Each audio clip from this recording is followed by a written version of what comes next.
Chers collègues, chers amis, bonjour et bienvenue à l'Académie nationale de chirurgie le 17 juin 2015 pour une séance qui va être consacrée à la cœlioscopie. Alors, auparavant, donc, je demande au secrétaire annuel de nous lire le procès-verbal de la séance de la semaine dernière. Monsieur le Président, Mesdames, Messieurs, la semaine dernière, la séance était organisée avec la Société suisse de chirurgie viscérale et nous avons pu apprécier le dynamisme de cette société et ses chirurgiens. Auparavant, Dominique Franco... Ah, oui, ça ne passe pas.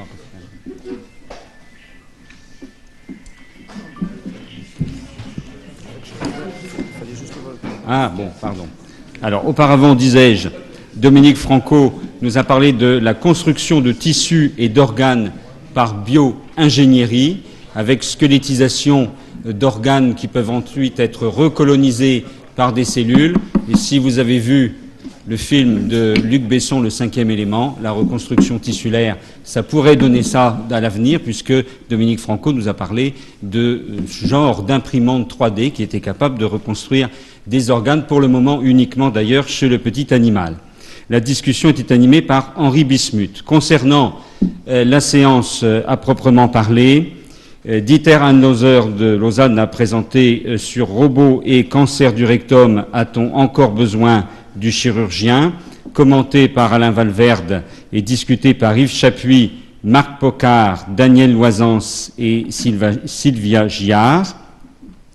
Pietro Eduardo Magenot, dans une analyse rétrospective de la base de données de 49 patients traités par une chimiothérapie à l'oxaliplatine et avec l'attitude de chimiothérapie inversée avec chirurgie, nous a rappelé d'une part la mémoire de Georges Manta de Genève et d'autre part nous a montré l'attitude genevoise, donc concernant effectivement la chimiothérapie première sur les lésions secondaires hépatiques, avec peut-être aujourd'hui une attitude plus pragmatique en fonction de l'envahissement pelvien par les tumeurs. Thierry Bernet nous a présenté la résection c'était discuté par Henri Bismuth et avec un commentaire de François Féteau.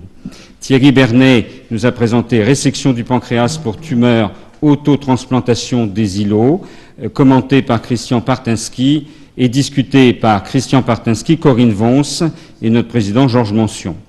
Martin Hubner et Nicolas Demartine ont présenté sur la PIPAC, c'est-à-dire la vaporisation de chimiothérapie intrapéritonéale mini-invasive, donc par cœlioscopie, commenté par Marc Pocard et discuté par Alain Valverde et François Dubois. Enfin, la session s'est conclue avec Nicolas Demartine, qui nous a présenté l'expérience lausannoise en réhabilitation améliorée après chirurgie dans le cadre de la société ERAS, avec leçon des 1500 premiers patients, commenté par Jean-Pierre Triboulet et discuté par Alain Valverde et Claude Huguet. Merci, Monsieur le Président.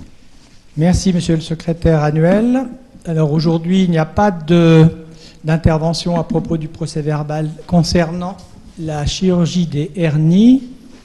Quelqu'un s'oppose à l'adoption de ce procès-verbal? Qui s'abstient? Donc le procès-verbal est adopté à l'unanimité. Je passe la parole au secrétaire général pour les informations. Alors, nous avons reçu 2 livres tout à fait intéressants. L'un de Michel Germain, que tout le monde connaît, sur musicien célèbre malade, qui fait une étude historique très intéressante et très fouillée sur les maladies de grands musiciens que nous connaissons tous, Beethoven, Chopin, etc. Et avec les diagnostics évoqués, car pour la plupart, il n'y a pas de diagnostic de certitude. On en fera un compte-rendu dans la lettre de l'Académie. Nous avons reçu également un livre très intéressant, que je n'ai pas encore ouvert, qui est arrivé ce matin, intitulé « Charles Bell, chirurgien à Waterloo ». Alors, nous sommes directement concernés. Tout le monde connaît Charles Bell, qui était un chirurgien anglais. Tout le monde connaît Waterloo, dont on va fêter l'anniversaire demain. Or, Charles Bell n'a pas soigné les Anglais, mais les Français. Et c'est pour ça que Martine de Villers, que je n'ai pas pu voir ce matin, elle l'a envoyé par la poste, a fait ce livre et nous l'a offert. Et donc, je vais le lire et il sera également commenté dans la lettre. Merci beaucoup. Très bien, Philippe. Donc, une dernière information concernant le repas qui aura lieu la semaine prochaine. Il reste encore quelques places pour ceux qui auraient des regrets ou qui auraient oublié de s'inscrire. Je vous propose maintenant de passer à la séance.